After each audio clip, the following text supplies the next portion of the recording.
कश्मीर में नया नया बम फट गया और वहां पे जितना इंटेलिजेंस नेटवर्क था, आईबी, रॉ, एमआई, उन्होंने सीआईडी, सीआई के सबको न्यूट्रलाइज कर दिया। मतलब चुन चुन के लोग मारे गए।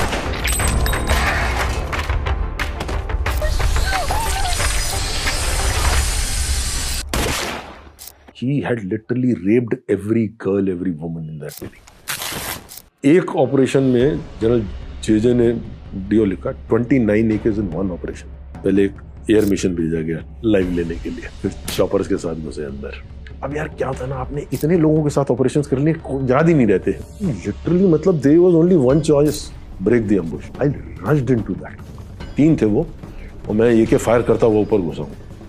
तब तक उनको समझ में आ गया ये गलत हो गया। पीछे वाला एलएमजी वाला था, उसने एलएमजी उधर पीछे वाली गाड़ी में ठोकी, तो दे जंप्ड बिहाइंड। बस आ रही थी, उसने बस के अंदर आके ऐसे रैम करना था, लेकिन समझ नहीं है उसने लास्ट मोमेंट पे करा क्या कि उसने रैम करने से पहले ही उसने बटन दबा दिया। आगे का इंजन जो था वो 150 मीटर दूर मारुति का इंजन उड़ के गिरा है।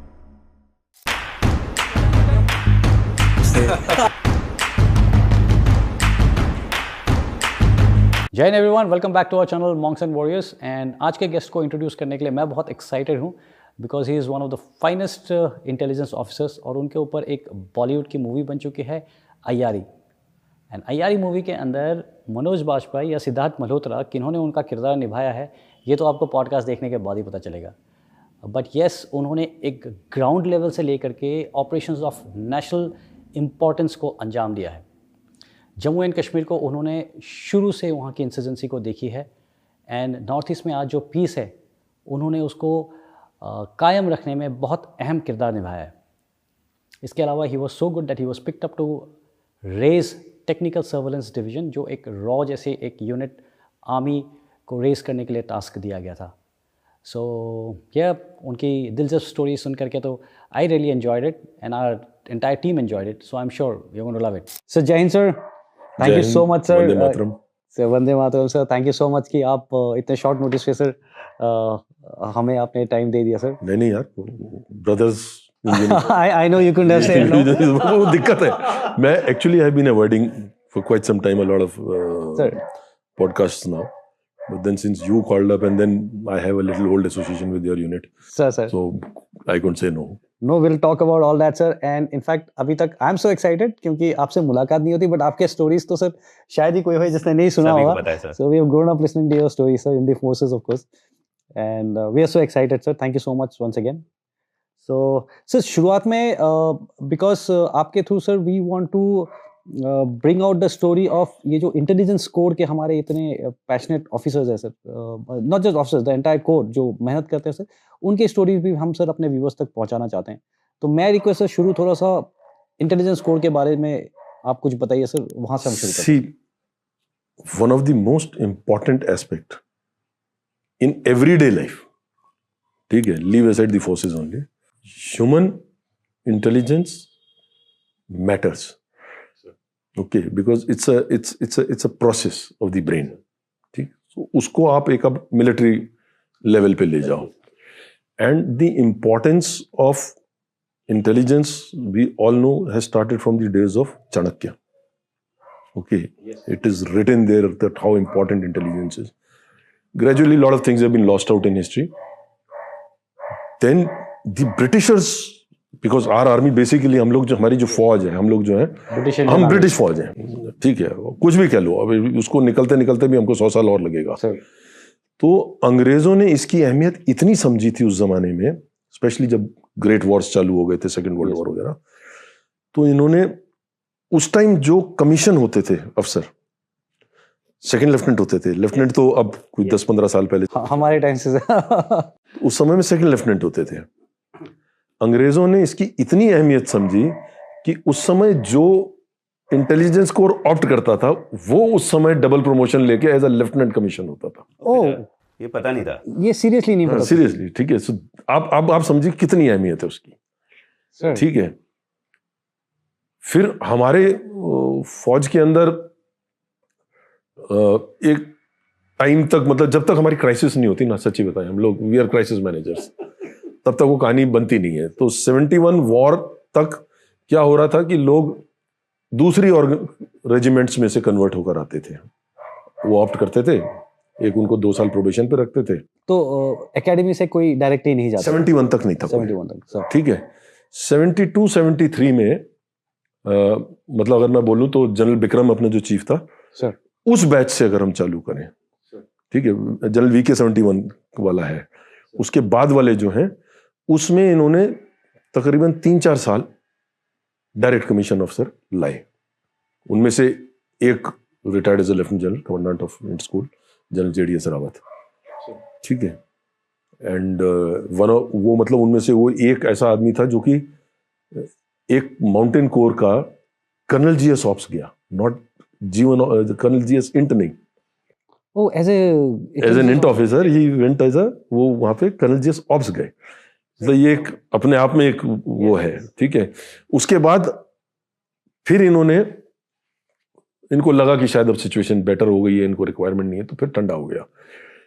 फिर जब हम लोग लंका ऑपरेशंस में घुस गए और फिर उसके बाद तो खैर हमने दिन देखे कैसे चल रहे हैं। जो लंका लगी, जो उसके बाद जो लंका लगी है इस देश की, वो लंका रुकी नहीं रही है। वो मतलब आग ही, पता नहीं कौन आगे आग लगा गया, पूरे देश में तो आग लगी हुई है। तो इन्होंने 86 से तकरीबन जब ये श्रीलंका चालू हुआ है और उससे पहले कुछ और,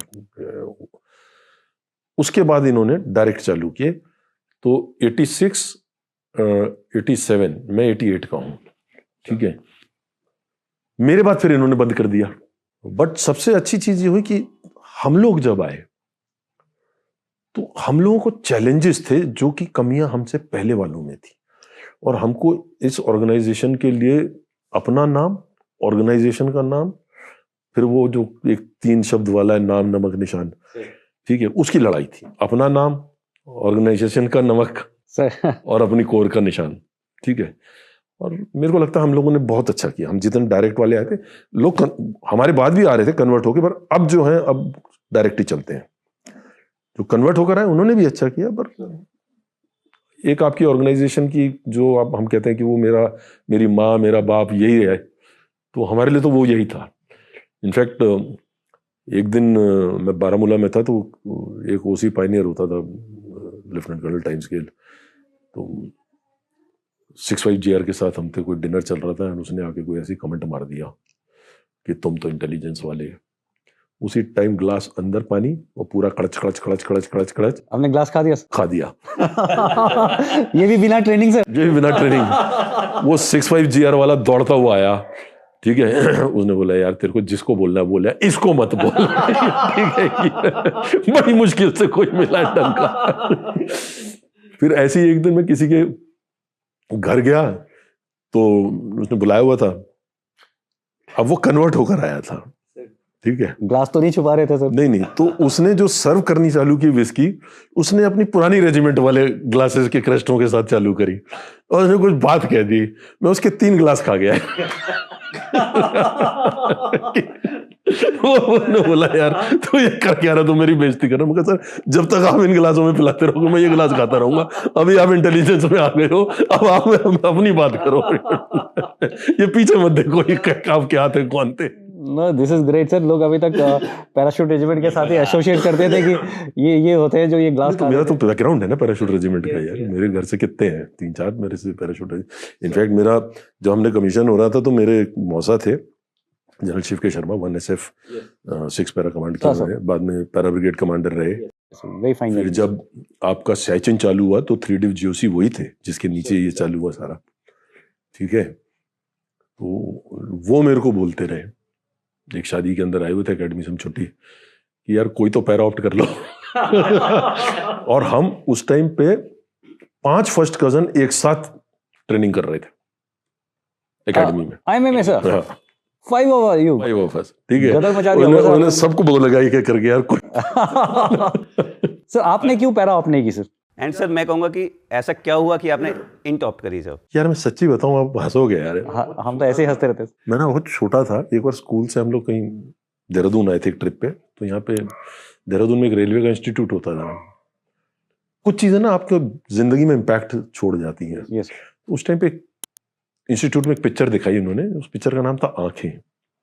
धर्मेंद्र जी थे, हेमा मालिनी थी, सुधीर था, महमूद था, और एक और बड़ा अच्छा धुम्मल करके कैरेक्टर था।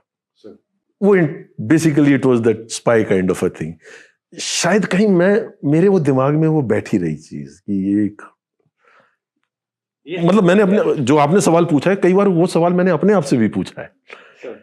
तो मेरे को समझ में आया कि एक शायद एक वो पिक्चर ऐसी थी जिसके कारण कहीं पे एक इन्फ्लुएंस रहा। एंड मेरे को लगता है ये डिसीजन गलत नहीं थी। और जहां तक पैरा वाला बुखार था, वो मेरे को आप लोगों की, मैंने 1 के साथ ऑपरेट किया है, 3 के साथ ऑपरेट किया है, 5 के साथ ऑपरेट किया है, 21 के साथ ऑपरेट किया है, ठीक है। तो इनफैक्ट 3 वालों ने के साथ तो मैंने 3 बार ऑपरेट किया, ठीक है। एक बार हमने एक ऑपरेशन किया था बांडीपुरा के आगे, एक ग्रुप आ रहा था गुलतारी से, पाकिस्तान से, उसकी इंफॉर्मेशन मैंने दी थी। तो एक तरफ से इन्फेंट्री डाली, 3 पैरा को अक्रॉस उनके पीछे की तरफ हेली ड्रॉप करके उनको सैंडविच कर दिया था। फिर हम नागालैंड में साथ थे। वो कैसा हुआ सर वो ऑपरेशन? वो सक्सेसफुल था यार, उसमें पता नहीं 125 बंदे पकड़े गए थे तब ग्रुप। अरे तब बड़े ग्रुप आते थे, 2-2, 250 के ग्रुप आते थे। मजाक नहीं कर रहा हूँ, आज की तारीख में तो इन्फिल्ट्रेशन ऐसी है। एक्चुअली में वैली के बारे में ना, जब ये शुरुआत हुआ था 90, 91, 92 की बात कर रहा हूँ, तब आर्मी की डिप्लॉयमेंट वैली की सिर्फ लाइन ऑफ कंट्रोल पे थी। इंटरलैंड में कुछ भी नहीं था, सिर्फ जो आपकी जो फॉर्मेशन डिवीजन हेडक्वार्टर्स या ब्रिगेड हेडक्वार्टर्स होते हैं, बाकी पूरे के पूरे लाइन ऑफ कंट्रोल पे थे। एक पाकिस्तान ने बहुत बड़ा प्रोपेगेंडा चलाया उस जमाने में, और उन्होंने बोला चालू किया कि नहीं, हिंदुस्तान की फौज रेप कर रही है, ये कर रही है। अरे जब फौज ही नहीं है, ठीक है। 91 आते आते हमको उधार पे दूसरी फॉर्मेशन से, आउट ऑफ द कश्मीर से ट्रुप्स मंगाने पड़े। इनफैक्ट शुरू में आप मानोगे नहीं, कुपवाड़ा के अंदर, जो कि वो भी एक हब था, आसाम राइफल की यूनिट लाई गई थी। Yes. North east 7 Assam Rifle. 7 year के, ठीक है। They had highest number of kills. Yes. मैं उसी जमाने का हूं, सर। ठीक है। वो जो एक कथा चला दी कि नहीं, फौज ने ये कर दिया, फौज ने वो कर दिया। So that was all propaganda. हाँ, so that was all propaganda। बाद में फौज आई है। तुम पैरा एसएफ की भी क्या था, कभी 10 पैरा की एक टीम कहीं से आ रही है, 1 पैरा की कहीं से ला रहे हैं, 9 पैरा वहां थी, वही आज तक बेचारे वो घूम रहे हैं उधर, ठीक है। अब तो खैर कहानी बदल गई है भी थोड़ी, it's much better. But infiltration, मजाक नहीं कर रहा हूँ। आसाम उस 7 ईयर को तो मैंने ग्रुप पकड़ाया एक। You were there, sir? हाँ, मैं 1990 में था। Let's listen to this story. It is very interesting. 7, 23, 26 I think. नहीं, 23, 26 तो बहुत बाद में आई है, मैं शुरू में। बट 5-6 यूनिटें हैं जो 7 पैरा का बड़ा मजेदार किस्सा सुनाता हूँ। नॉर्थ ईस्ट में 7 AR का 7 ईयर, सॉरी 7 पैरा नहीं, सॉरी 7 ईयर माय मिस्टेक। तो जैसी यूनिट पहुंची कुपवाड़ा में, तो सीओ साहब और टूआईसी साहब ने सारे आसपास के नंबरदारों को बुला लिया, ठीक है। और वो एक कोने में सारे नंबरदार बैठे हैं, इधर सीओ बैठा है, और सीओ उनको एक एमएल पिला रहा है, ठीक।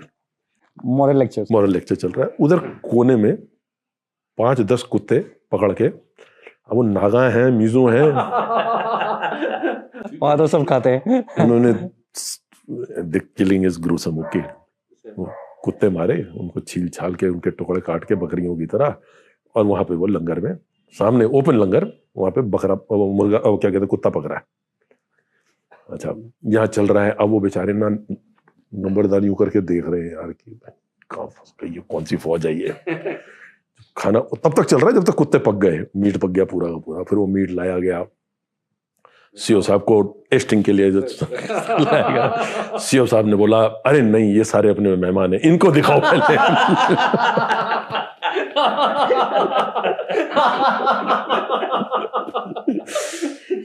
ठीक है। फिर उन्होंने तो क्या खाना था, पर उसके बाद एक तगड़ा मैसेज पहुंच गया पूरे डिस्ट्रिक्ट के अंदर कि ये कोई ना बड़ी खतरनाक फौज आई है, और ये कुत्ते खा जाती है, पता नहीं इंसानों का क्या करेगी। ठीक है। और ये भी पहुंचा होगा कि अगर सीओ साहब पार्टी के लिए बुलाए तो जाना मत दो उनके यहाँ पर। उधर 2-3 बड़े नोटोरियस गांव थे, जहां से लोग जो हैं वो गाइड का काम करते थे, और वो पार से ग्रुप्स लाते थे। तो हम लोगों ने शुरू के दौर में जब सोर्स नेटवर्क्स बनाने चालू किए, तो we were able to get accurate information कौन सा ग्रुप कब आ रहा है। तो एक ग्रुप के अंदर तो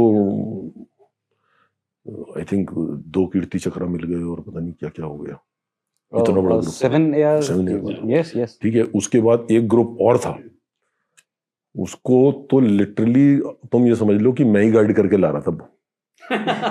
ठीक है, और जब वो ग्रुप पकड़ा गया, बर्फ के अंदर फंस गए सारे, ठीक है, तो सारा इवैक्यूएशन चालू हुआ।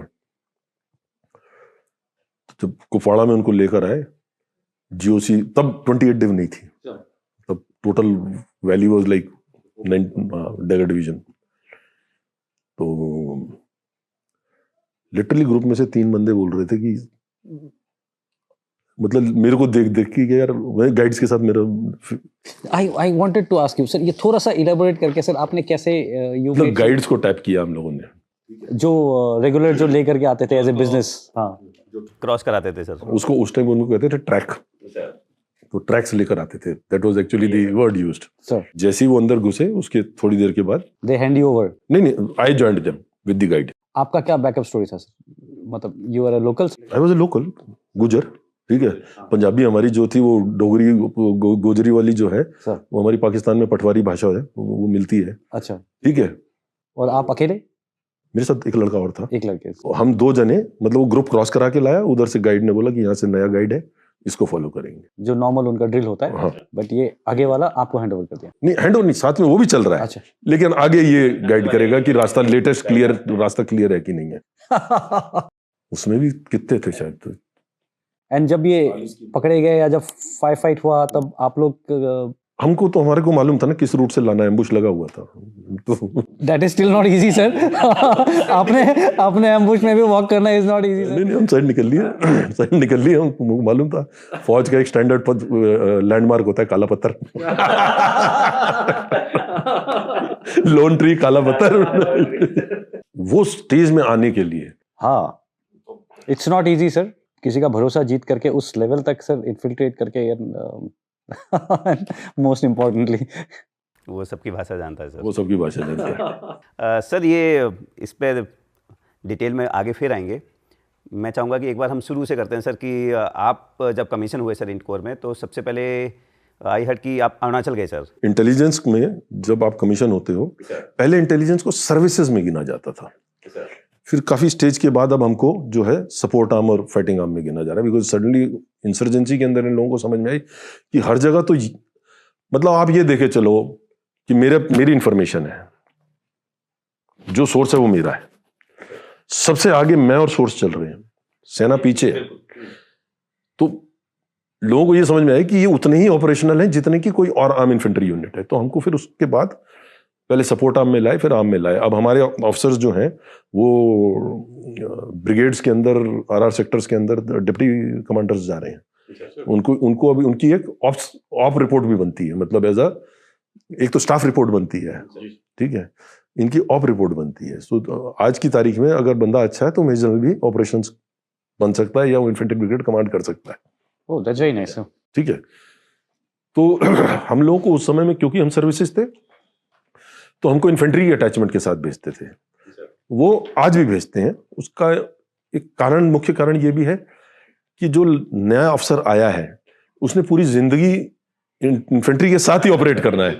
अगर उसको इन्फेंट्री के तौर तरीके नहीं मालूम है, उनकी क्या कठिनाइयां, उनकी क्या लिमिटेशंस हैं, नहीं तो क्या होगा कि मैंने खबर दे दी, मैं तो बोलूंगा जी 10 मिनट में नहीं पहुंचे। उसकी भी एक लिमिटेशन है, उसको तैयार होना है, उसको वहां से निकलना है, और वो काला पत्थर पहचानना है।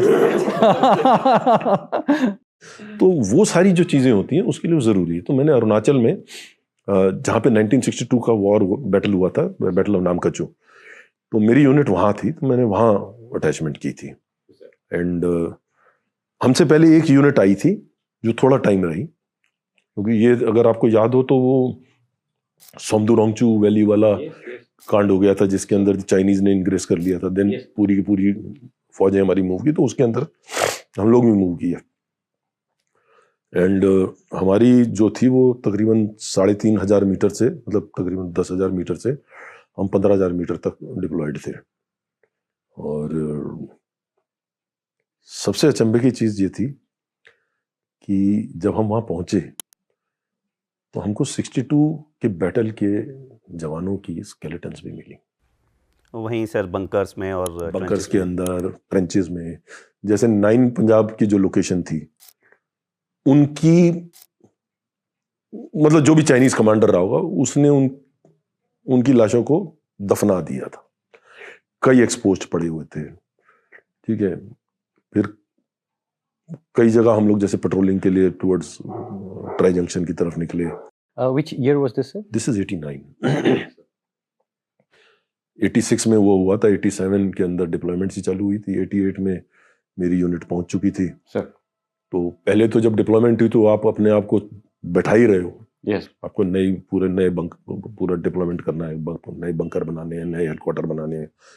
पुराने थे बट वो लकड़ियां गल चुकी थी, और फिर उनकी डिप्लॉयमेंट जो हुई थी वो नाले में थी ज्यादातर, क्योंकि ऊपर से एक हुक्म आया था कि आप हाइट नहीं पकड़ोगे, आप 1 फुट 1 इंच की जगह नहीं दोगे। तो वो जो दब गए नीचे, उन्होंने ऊपर से, इसलिए चाइना को एडवांटेज हो गया था। बट उसके बावजूद टैक्टिकल पोजीशंस नहीं थे सर। हाँ, जो ग्राउंड ऑफ टैक्टिकल इंपॉर्टेंस अपना जो कहते हैं वो नहीं लिए, और पर उसमें भी उन्होंने लड़ाई लड़ी और बहुत अच्छी, मतलब हेड्स ऑफ। यस, वैसी मैं कहता हूँ हार के भी जीत थी। वो हार देश की थी, जीत उन सैनिकों की थी जो वहां लड़ते हुए वीरगति को गए। जो हार थी, you are very right sir, जो हार थी वो सीनियर लीडरशिप की हार थी सर, वो पॉलिटिकल हार थी, पॉलिटिकल हार थी सर, क्योंकि इन्होंने कोई कमी नहीं छोड़ी। ये तो लास्ट मैन लास्ट राउंड जो था जो सब एक कुछ बेसिक लगा दिया। प्रिंसिपल है उसमें लड़े। वो जो था उनके पास सब कुछ लगा दिया सर। इनफैक्ट मेरे को एक प्रिविलेज मैं कहूँगा कि उस डिप्लॉयमेंट के बाद ब्रिगेडियर दालवी की जो किताब है, उस किताब को पूरा हमने रिसर्च किया। उस किताब के बेसिस पे हमने पूरी इलाका ढूंढा, हिमालयन ब्लेंडर्स। हिमालयन ब्लेंडर की कहाँ पे उनकी ब्रिगेड लोकेशन थी। मैंने ब्रिगेड हेडक्वार्टर ढूंढा, उनकी सिग्नल लोकेशन ढूंढी, हमने 19 GR की लोकेशन ढूंढी। 4 बटालियंस थी बेसिकली। 2 राजपूत धौला पे थी, फिर 4 ग्रेनेडियर्स जो थी वो हथुंगला में थी, ठीक है, और 9 पंजाब जो थी वो हथुंगला और धौला के बीच में थी।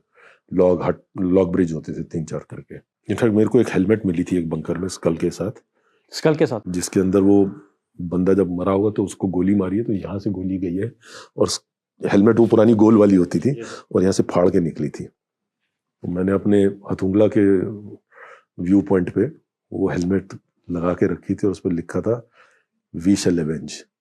आई don't believe in never forget never forgive. नहीं, सोल्जर है, we don't forgive, that is वो एक अलग बात है, बट वी विल एवेंज। मौका चाहिए। तो मैंने उसमें लिखा था वी शैल एवेंज। कई साल तक वो हेलमेट रही, उसके बाद इन्होंने कोई म्यूजियम बनाया तो शायद उसमें शिफ्ट हो गई।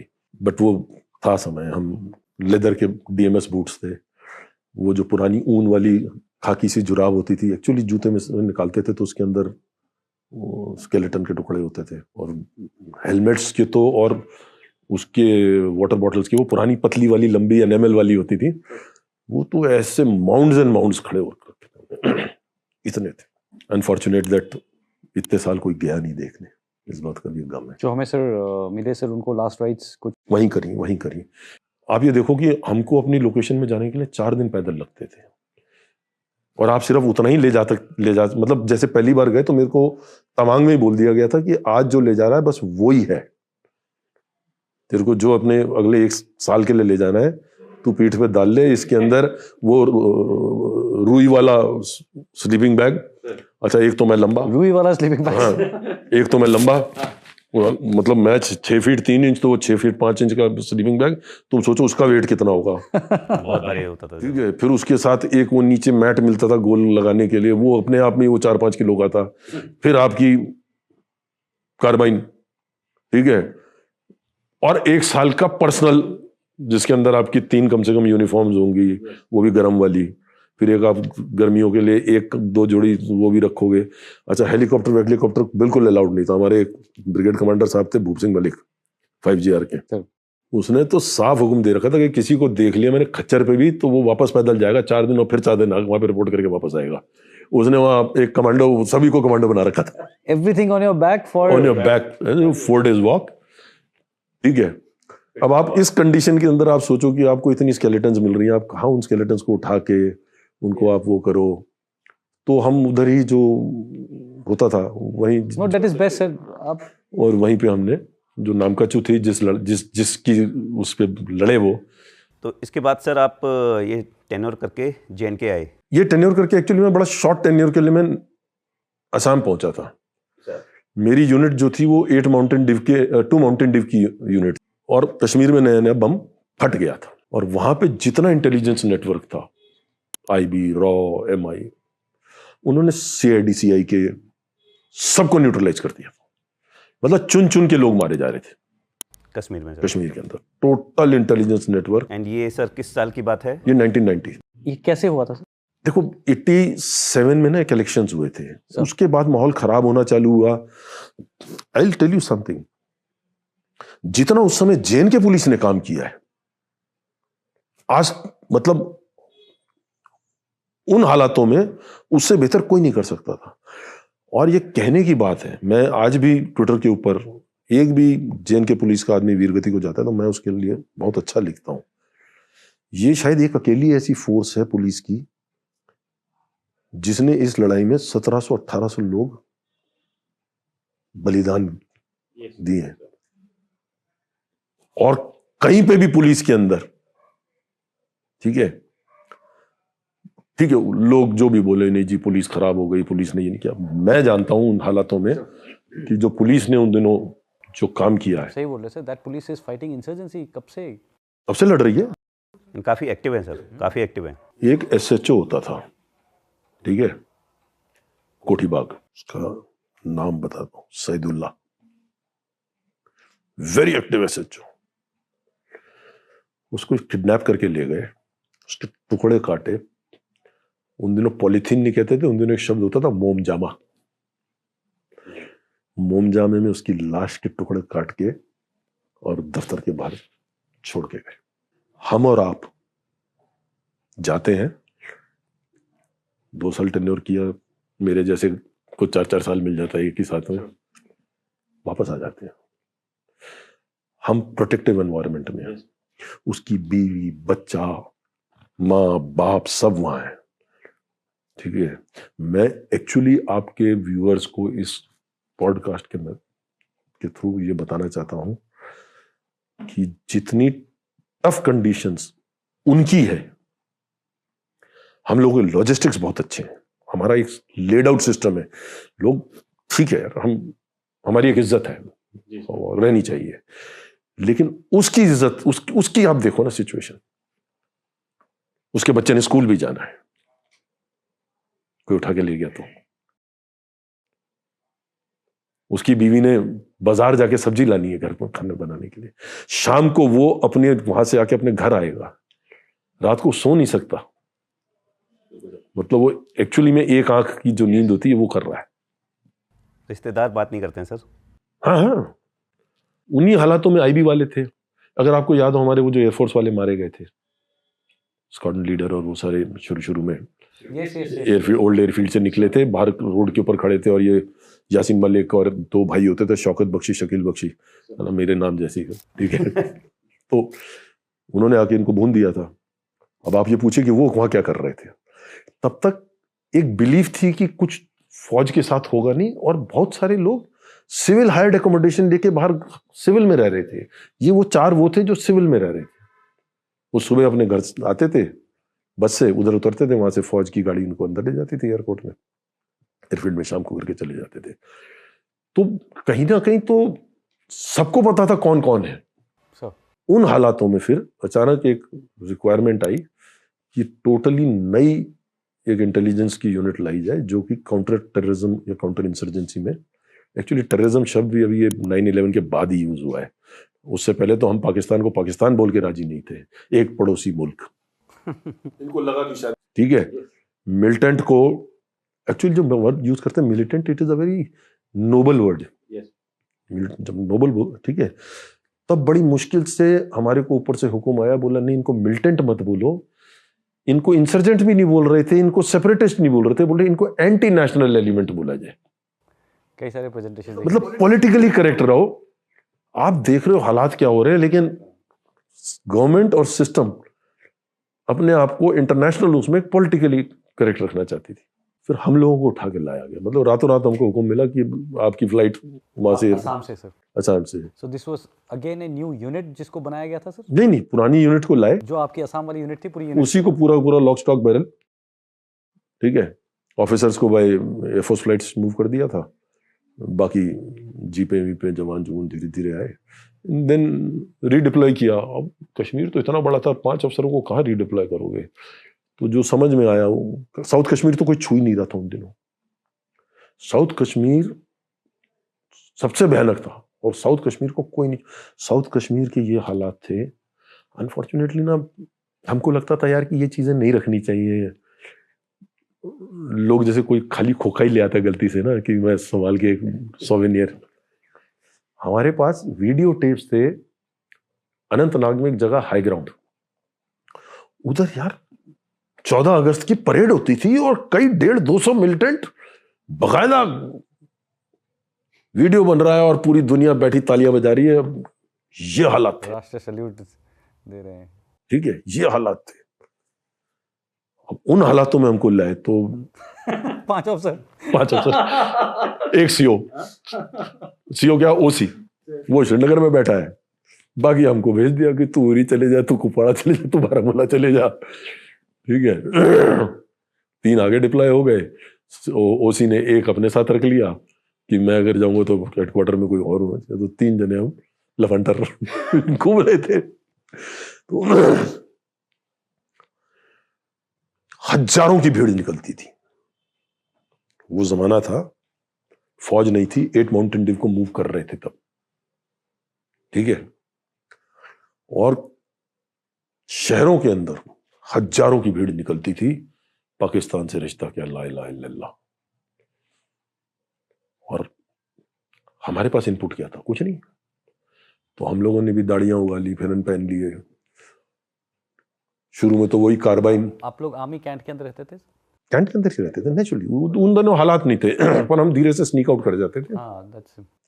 इन भीड़ों में जाके तकरीरें सुनते थे, आइडेंटिफाई करते थे कौन है मेन, ठीक है। कार्बाइन थी और पिस्टल थी, 9mm ऑटो, जिसकी गारंटी नहीं अपन कि जब अगर फंस गए अपने को मारना चाहो तो चलेगी भी कि नहीं चलेगी। और कार्बाइन इतनी प्यारी गोली बंदूक थी कि ये नहीं समझ आता था कब चल पड़े। नीचे रखा और फायर हो गया। मतलब देखिए ना, कॉन्सेप्ट बुलेट प्रूफ नहीं थी, हेलमेट्स नहीं थे, मतलब कॉन्सेप्ट ही नहीं था यार ये सब। इनफैक्ट पैरा को इतना नहीं यूज कर रहे थे, एंड उन दिनों एसएफ नहीं बोलते थे, पैरा कमांडो थे। तो या तो पैरा कमांडो के पास एकेस थी, या हम लोगों को सबसे पहली जो एके आई वो हमें दी गई। अच्छा, ठीक है, चेकोस्लोवाकियन वाली, जिसके पीछे एक डंडा होता था सिंपल वाला,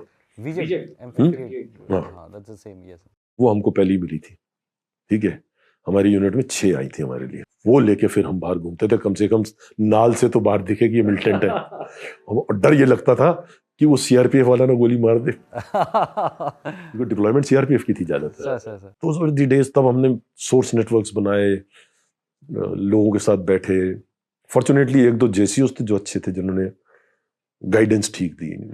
सर एक यहीं पे पूछना चाहूँगा मैं, जैसे आपने बताया कि हजारों की भीड़ निकलती थी, और ये 90-91 की बात है सर, 91 के आसपास, 91 होते होते थोड़ा सा कंट्रोल आना चालू हो गया था। और उससे पहले तक ठीक था सर? 87 नहीं, 87 से पहले ठीक था। उसके बाद तो ये 2-3 साल में सर ऐसा क्या हुआ, मतलब ग्राउंड पे क्या चीज़ें हुई, या कहाँ से ऐसा सपोर्ट आया, या सोसाइटी में क्या चेंज हुआ कि अचानक से वो तो पूरा? उस टाइम पे क्या था कि एक एंटी इंडिया हमेशा से एक बना हुआ था।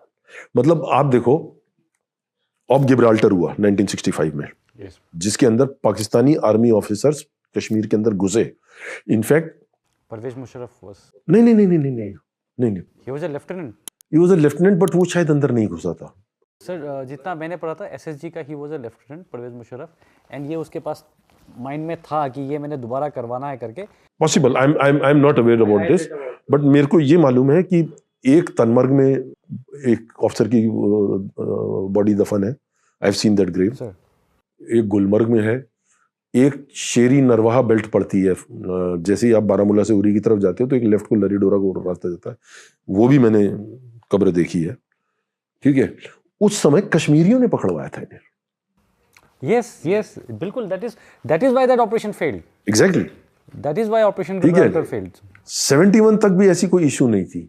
ये जब पॉलिटिकल वो चालू हुआ कशमकश, ठीक है, और 87 की जब इलेक्शन हुई उसके अंदर उस टाइम ना एक मुस्लिम ब्रदरहुड बन रहा था, मिडिल ईस्ट में भी बन रहा था, इधर भी बन रहा था, तो यहाँ पे भी एक मुस्लिम यूनाइटेड फ्रंट करके बना। समवेयर एक वो चल रहा था कि शायद ये this will be akin to जो एल्जियर्स में मुस्लिम ब्रदरहुड का चल रहा है और इधर उधर चल रहा है, तो वो भी वैसा ही फ्रंट इकट्ठा हो रहा था। एंड आपको अगर मैं बताऊं, ज्यादातर इस्लामिक इंसर्जेंसी जहां हुई है उसमें पैलेस्टीन, जो कि जिसको हम भाई बोलते रहे और हमारी प्राइम मिनिस्टर बोलती रही कि वो यासिर अराफात मेरा भाई है और मैं राखी बंधवाती हूं, बट बेसिकली जो सुसाइड बॉम्बिंग का कॉन्सेप्ट है वो एलटीटी का कॉन्सेप्ट है। तो उस समय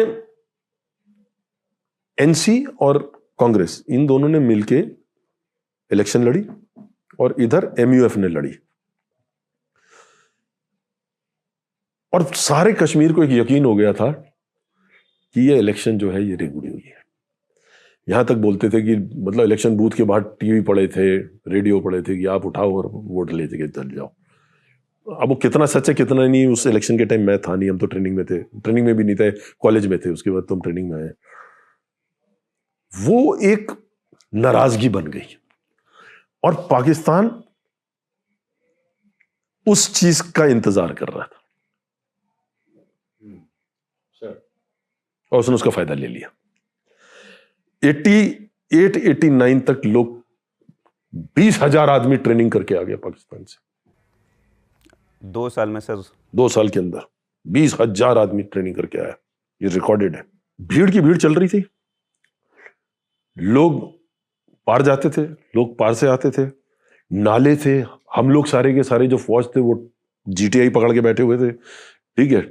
ये किसी की नज़र में नहीं आया सर, किसी एजेंसी के, किसी कहीं रिपोर्टिंग सब हो रही थी यार, पर क्या हो रहा है कि जब तक आपके ऊपर आर्म्ड फोर्सेस, मैं हमेशा बोलता हूं, अगर armed forces special power act नहीं लगा, प्रेसिडेंट्स रूल नहीं आया, आपके पास लीगल वो क्या है इसको रोकने के लिए?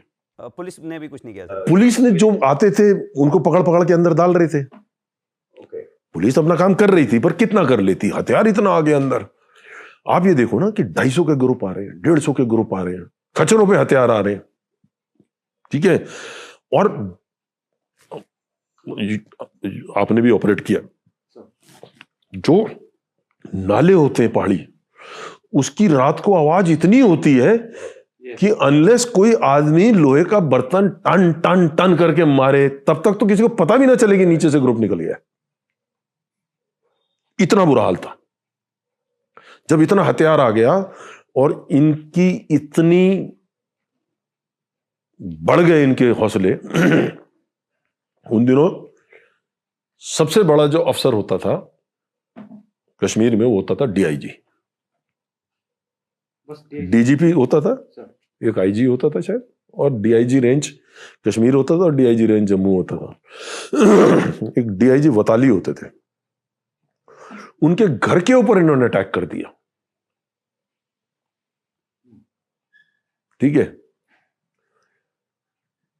सैदुल्ला को मैंने बोला जैसे 89 में उसको उठा के काट दिया, और भी कई पुलिस वाले मारे गए। 91 एंड आते आते 92 शुरू होते होते रशिया और उधर थोड़ा सा चेंज हो रहा था मुजाहिदीन का, तब अफगानी आने लगे। इनफैक्ट मैंने जब पहली बार रिपोर्ट किया कि अफगान मुजाहिदीन जब एंटर्ड, तब मेरे को खड़ा करके जूते पड़े थे कोर कमांडर से, कल का छोरा, ठीक है, क्या बात कर रहा है। मतलब एक हायर हियरार्की डिनाइबिलिटी में थी, मानने को राजी नहीं थे। मैं मजाक नहीं कर रहा हूं, जिस दिन मेरा टेन्योर खत्म हुआ 92 एंड सितंबर में, तब सोपोर में दो भाई थे, अकबर भाई, बाबर भाई, तो आई थिंक अकबर भाई मारा गया। अफगानी। कई हजारों की भीड़ निकली। उस दिन मैं मुस्कुराता हुआ बाहर निकला। मैंने बोला था सुन नहीं रहे थे। ठीक है। नहीं, आपको इन्फॉर्मेशन कहाँ से आई थी सर? तब तक नेटवर्क्स बन गए थे। तो शुरू में थोड़ी दिक्कत थी। उसके बाद क्या होता है कि आप जैसे आपने कई लड़के बंदे पकड़े, अच्छा आपने कैसी ट्रीटमेंट की दी।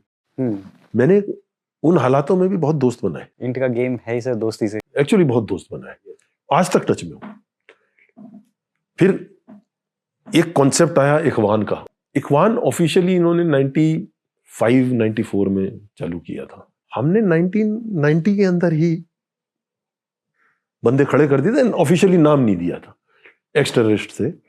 एंड आई रिक्वेस्ट एक बार इखवान को समझा दिया, सब व्यूअर्स को पता नहीं होगा। क्या हुआ था कि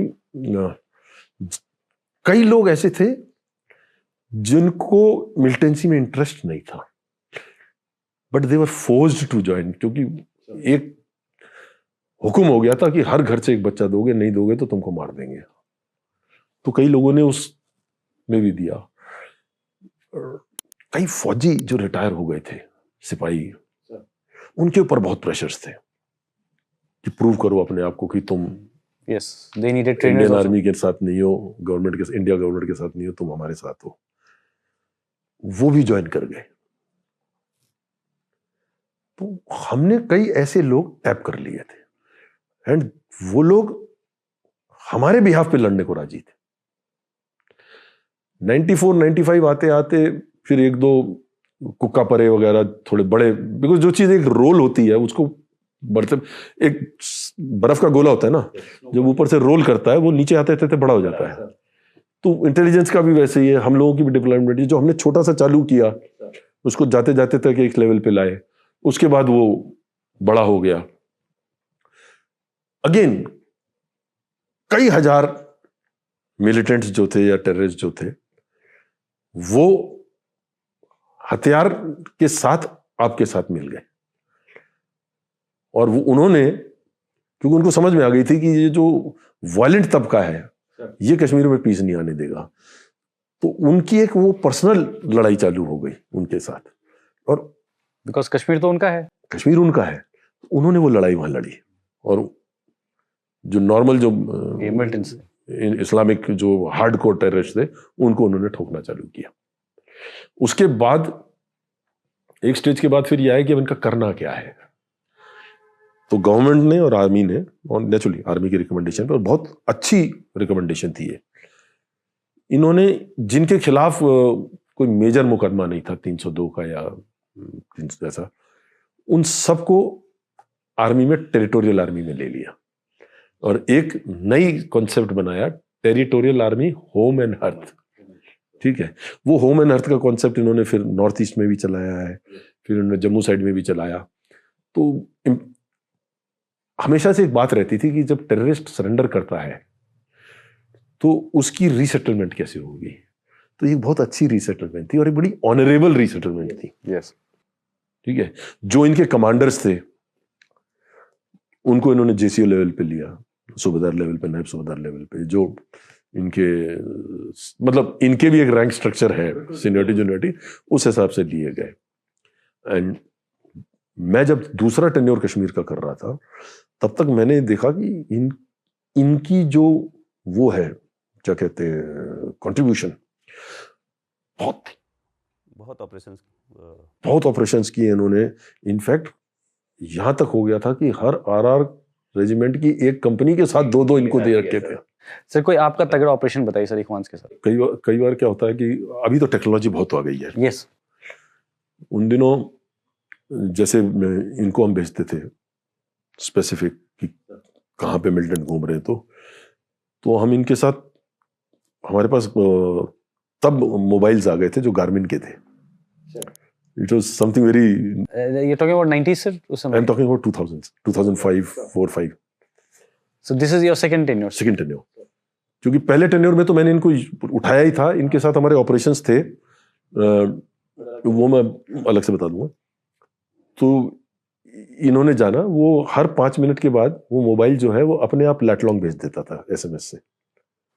सर ठीक है, अब तो खैर आपका चलता फिरता चल रहा है। आप क्या है कि अब ट्रायंगुलेट करते हो जीपीएस उस पे आपका जो नोड्स हैं, बट ये जो था ये एग्जैक्ट लैट लॉन्ग दे देता था कि बंदा कहाँ है, ठीक है। And when he would be very sure कि वो किधर टेररिस्ट है, he can't give the location, उसको बेचारे को समझ नहीं आ रही क्योंकि है तो अनपढ़ यार, हाँ बेचारा थोड़ा मोटा पढ़ा हुआ है, ठीक है। तो वो मोबाइल पे नॉर्मल जब बात कर लेता था तो वी यूज्ड टू अंडरस्टैंड कि ये लास्ट लैट लॉन्ग ये है, ठीक है। स्ट्राइक बहुत, मतलब लिटरली सर्जिकल ऑपरेशन स्ट्राइक्स किया, बड़े अच्छे ऑपरेशन हुए हमने, बहुत बड़े बड़े निकाले हमने टेररिस्ट, बहुत बड़े बड़े टेररिस्ट निकाले इसके अंदर। एंड शुरू शुरू में जब हम गए तो जब मैं बता रहा था फौज नहीं थी, तो हम लिटरली एक सेक्शन उनका और एक सेक्शन अपना लेके जाते थे ऑपरेशन करने का, खबर भी उनकी होती थी, लीड भी वो करते थे, ठीक है। And they are good guys, they have seen. आप और मैं ना कुछ भी कह लो यार, हम जब रात को वापस आते हैं ना, हमें मालूम है कि मेरे पास एक बेड है, मेरे पास एक बुखारी है, मेरा एक कमरा है, और मैं जिस कैंप के अंदर हूं उसके ऊपर प्रोटेक्शन है। ये बंदा मिलिटेंट था, ये आज रात को एक गांव के एक घर में घुसता है, तो जब तक आपको खबर लगेगी सवेरे वो किसी तीसरे गांव के तीसरे घर से निकलेगा, उसको सर्वाइव, उसके पास वो लिबर्टी नहीं है कि 4 मिलिटेंट उसको प्रोटेक्शन दे, थोड़ा सा, ठीक है। सर जैसे आपने टेक्नोलॉजी का बताया कि अभी बहुत चेंज हो गया है, तो सर उससे जो इंटेलिजेंस वाले ऑपरेशंस हैं उन पे क्या अंतर पड़ा, और मुझे लगता है सर कि human insight at the end अभी भी उतनी ही ज़रूरी है। देखो ह्यूमन इंट कभी भी नहीं हटाई जा सकती, क्योंकि देखो हमारे डायनेमिक्स अलग है।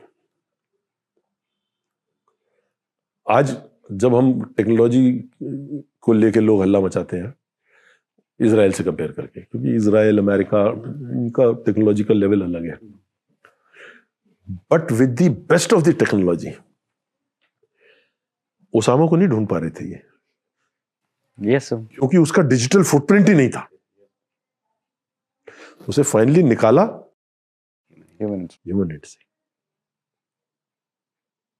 ठीक है। और ये जितने हिजबुल्ला और ये सारे जो मर रहे हैं अभी, हमास, ये अपना डिजिटल फुटप्रिंट दे के मरे हैं। उन्होंने अपनी तरफ से टेक्नोलॉजी का इस्तेमाल किया, ठीक है, लेकिन वो डिजिटल फुटप्रिंट दे के मरे हैं। लेकिन वो जो पेजर्स भी गए हैं, एंड ऑफ द डे वो ह्यूमन इंटेलिजेंस वाला पार्ट है कि वो पेजर तैयार किए गए, वो पेजर किसके पास गए, कहाँ गए। एक आपने नई कंपनी बनाई जो मैं सुना है, ठीक है, उस कंपनी के थ्रू इन्होंने फ्लोट किया, उनको वो पेजर्स भेजे, वो पार्ट तो ह्यूमन इंटेलिजेंस वाला है ना। यू कैन नॉट, यस हमारे कॉन्सेप्ट में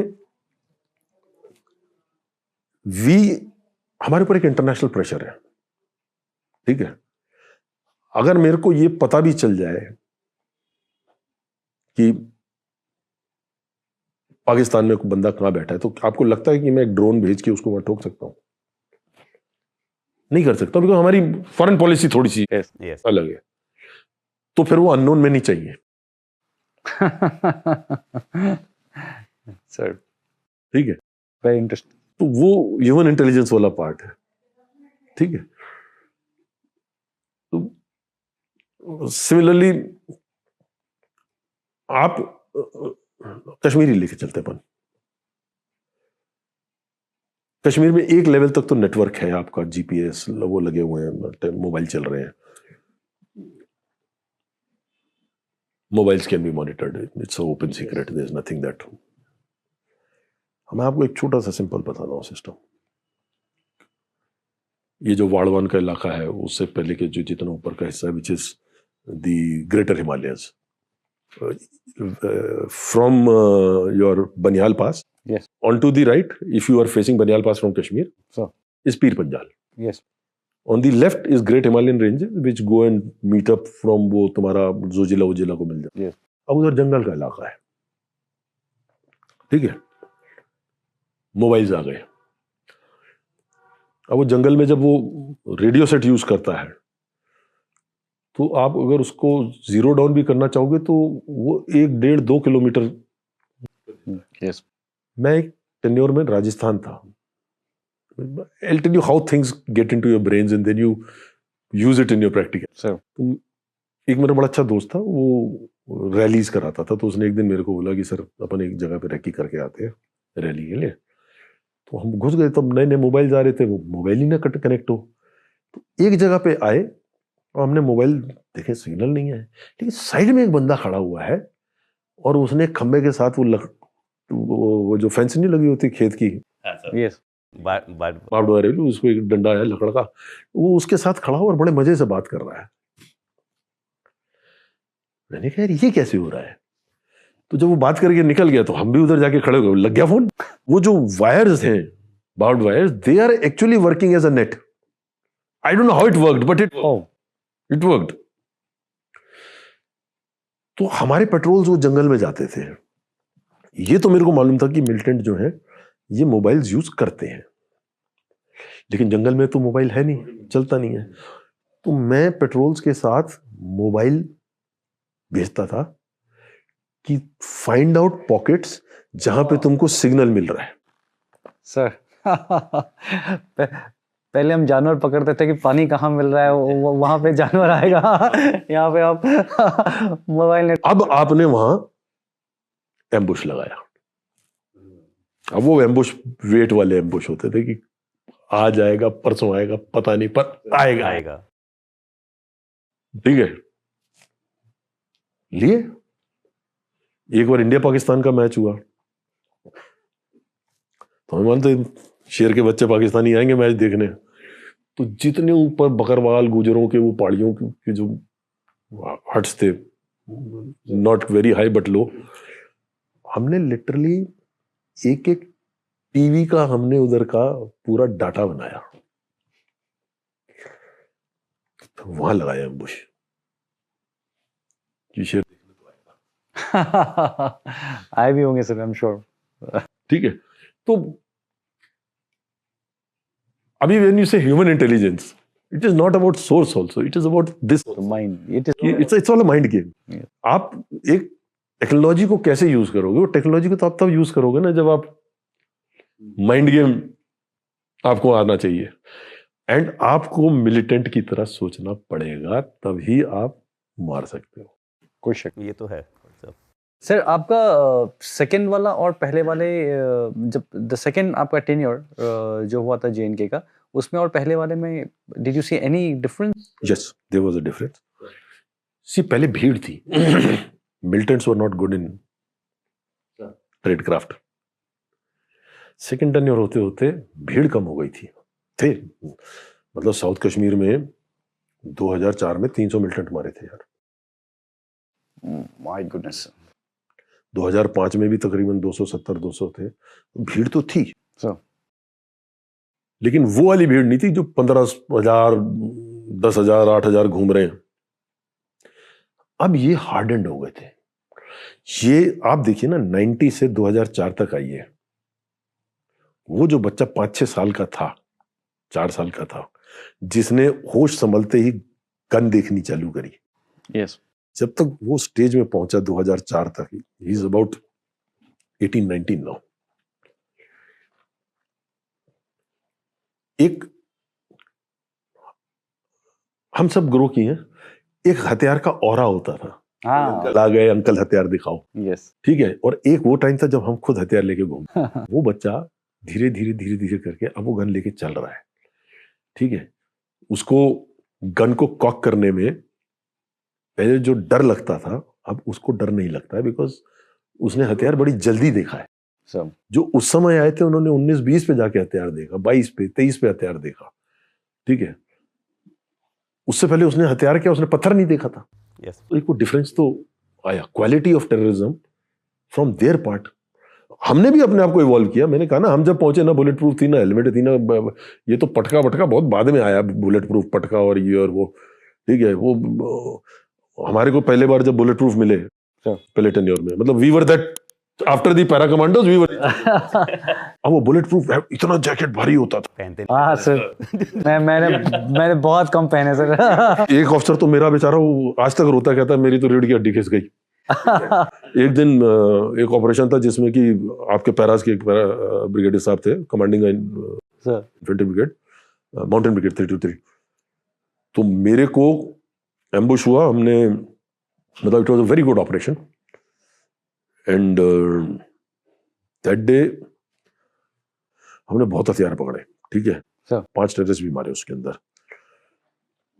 और वापस आ रहे थे तो लीड व्हीकल में मैं था, बिकॉज ये ब्रिगेड आई बाहर से थी, जैसे मैं कहना यस ट्रुप से नहीं थे तो उधार आती थी ब्रिगेड, तो लिटरली एम्बुश हो गया।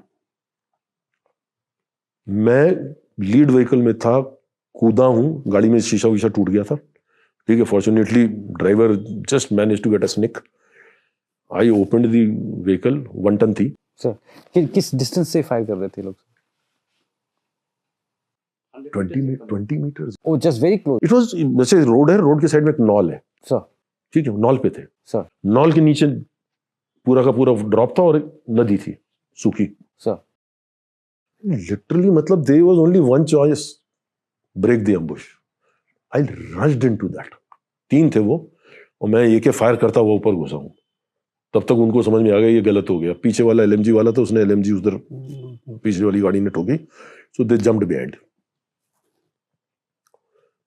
पीछे पीछे भागा हूं, दौड़ते हुए मैगजीन साली गिर गई, उसकी इंक्वायरी अलग बैठी। क्या बात कर रहे हैं सर? उसके बाद सर किसके पास टाइम है उस टाइम पे यार, मैगजीन निकाल, इसमें डाल, इसमें निकाल, उसमें डाल, ठीक है। वो तो बाद में कॉन्सेप्ट समझ में आया कि नहीं, उल्टा पुल्टा मैगजीन को टेप बांध कर चेंज करना है। नहीं, बट आपने काउंटर एम्बुश किया है और उसके बाद आपके ऊपर अब वो मैगजीन की तो इंक्वायरी होगी ना, लॉस ऑफ इक्विपमेंट, वो ठीक है, तो टोटल सर ठीक है। Though I tried to tell them कि वो जो मिल्टन मरा उसकी वाली है, ठीक है, उसमें एक भाग गया था, 2 और यू स्टिल गॉट देम। 2 हमने ठोक। दैट इज रेयर, मतलब आपके ऊपर कोई एम्बुश करे, क्योंकि दे सिलेक्ट ऐसे एम्बुश साइट्स उसके। Beautiful sight actually. हाँ, एंड उसके बाद आप उसको चार्ज करके उनमें से 3 में से 2 मार दे। तो उसके बाद क्या हुआ कि अब थोड़ा सा क्वेश्चन हो गया कि यार आगे भी एम्बुश हो सकता है, ठीक है। लेकिन जब बुलेट प्रूफ जैकेट पहन के वो जो 1-1.25 किलोमीटर जो चले हैं, स्पाइन घिस गया। मैं स्पाइन छोड़ दे यार। अच्छा, सांस नहीं आती थी उसमें। कश्मीर में भी बहुत अच्छी खासी गर्मी हो जाती है, सर जवान निकल गई बाहर यार। उसके बाद हमने एक नई चीज ढूंढी कि अभी जीप में, अब जीपें थी हमारे पास, सर 1-2 कारें थी पुरानी 800, तो जीपें जो थी, तो हम जीप के अंदर ना उसको टांग देते थे बुलेट प्रूफ सर जैकेट्स को, कि ये गाड़ी बुलेट, ऐसा गाड़ी बुलेट प्रूफ करने के लिए सर। ठीक है। But it was a good time. I so I आता मजा था। लर्निंग थी सर, हर दिन एक नई चीज। अरे उन दिनों की मैं हालत बता रहा हूँ। आप बारामूला गए हो कभी? नहीं सर, मैं गया वाले एक्सिस पे। तो बारामूला कैंट है, एक सेंट्रल रोड है, यस इधर भी कैंट है, इधर भी कैंट है, कैंट के पीछे झेलम है, और इस तरफ को एक गांव है 2-3। यार हालात ये होते थे, रात को सोते थे तो उधर से गोलियां चल रही हैं और ट्रेसर्स जा रहे हैं, मिलिटेंट हैं, आरपीजी लगा के फायर कर रहे हैं। उनको लगता था कि मतलब उनकी इतनी सी अकल थी, उसके पीछे बूस्टर होता ना, यस तो आपको अगर रेंज बढ़ानी है तो 2 लगा देते, चार्ज जो पीछे। उनको लगता था कि शायद 2 लगाने से ना ज्यादा जोर से ठोकेगा अंदर। अब वो अपनी तरफ से ठीक मारता था, वो उसका पैराबोला ऊपर से हो जाता था, मतलब ये खेत के अंदर गिरा, वो दोनों तरफ से चल रहा है, ठीक है। आपके जो पोस्ट में बैठे हैं, वो जिसको जहां से दिख रहा है वो ठोक रहा है, उधर की तरफ गोली मार रहा है। मैं तो उनमें से था यार, मेरे को नींद बहुत अच्छी आती है। भगवान ने ना एक चीज बड़ी अच्छी दी है। अब मेरा काम तो it is a blessing sir. मेरा काम तो ये था नहीं कि मैं प्रोटेक्शन में गोलियां चलाऊं, तो मैं तो रात को आराम से सो जाता था। जब वो बेचारा आता था एक लड़का चाय पूछने के लिए, तो उससे पूछ लेता यार कितने बजे बंद हुई? 4 बजे बंद हुई।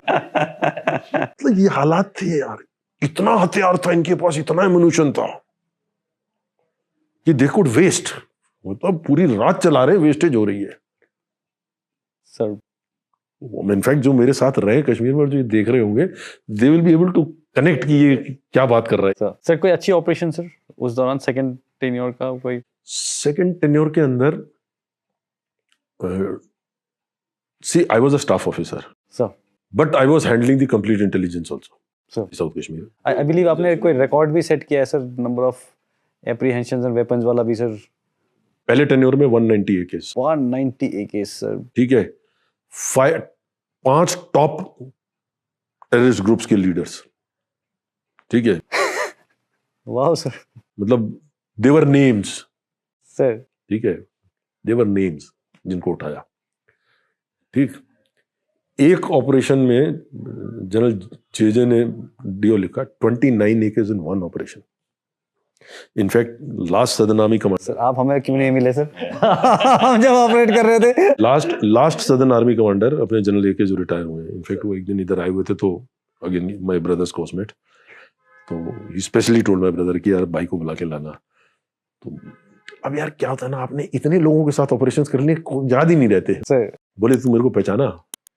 तो और मैंने एक ऑपरेशन साथ किया, भूल गए यार कौन, 90 की बात कर रहे हैं, 91 92 की। बोला तू एक बार हमको ना झेलम बोटो में बैठा के क्रॉस करवा के लेकर गया था सर देन आई रिग्रेट। मैं कहा हाँ सर, 79 के साथ 29 राइफल्स निकाली थी। अच्छा इस ऑपरेशन में सर तो we cordon off old Baramulla, ये बताइए थोड़ा डिटेल में सर।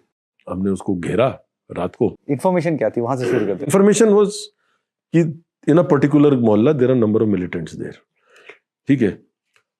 स्पेसिफिक हाउस आपको अगर कोई दे रहा है तो 90% वो आपको एम्बुश में ले रहा है, वेरी राइट, ठीक है। क्योंकि अगर वो या तो उनके अंदर का है, मतलब आई हैव सीन दैट ऑल्सो, और मैं कुछ नहीं तो 2 या 3 बार बचाऊं, वही रेकी करने चले गए कि सोर्स अच्छा है, ठीक है, मरते मरते बच गए। तो हमने पर्टिकुलर कुछ मोहल्ले घेरे, कॉर्डन किया। एक हमारे पास सोर्स था जिसने एक बंदा आइडेंटिफाई कर दिया कि सर वो, उसको लेकर अंदर आए। I will not tell the technique, no third degree, but we tried something very unique. बाद में बताऊंगा। We tried something unique, it worked, it actually worked. भाई साहब, later general JJ, then brigadier JJ, वो यूं देख रहा, ये कहाँ जा रहा है? तो बख्शी जी 5 बंदे लेके एक गली के अंदर गए, गोबर के अंदर से 4 हथियार निकालना है। एक और जगह गए, बोला सर ये इसकी दीवार की 2 पत्थर निकालो, उसके अंदर से निकालना है। वो मतलब यार वो 3 मोहल्लों के अंदर अगर कोई जगह थी तो उसमें हथियार था। मतलब 29 तो मैं एक ही गिन रहा हूँ, बाकी वो नहीं गिन रहा हूँ, पीका बीका नहीं गिन रहा हूँ, ठीक है, डबल बैरल नहीं गिन रहा हूँ।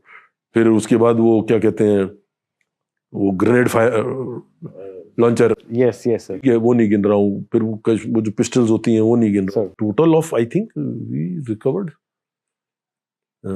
29 एकेज, 7 पीकाज, कुछ कर कुरा के तो some 42-43 weapons. Wow sir, amazing, ठीक है। और बड़ा अच्छा सोर्स था सर। पर उसने बोला कि सर मैं आज आपको घर बता दूंगा, तो हो सकता है रात को 1 घंटे के बाद वो घर चेंज कर दें, क्योंकि वो रात भर रुकते नहीं है। यस, ठीक है। एंड ऑपरेशन खराब हो जाता है सर। आपने एक को टारगेट करते एवरीबॉडी गेट्स टू नो कि यहाँ आ गए, ठीक है।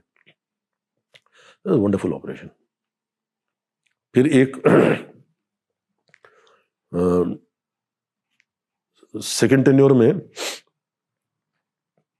हमने 3 पैरा के साथ किया था ऑपरेशन सर। 5-6 मिलिटेंट्स का एक ग्रुप था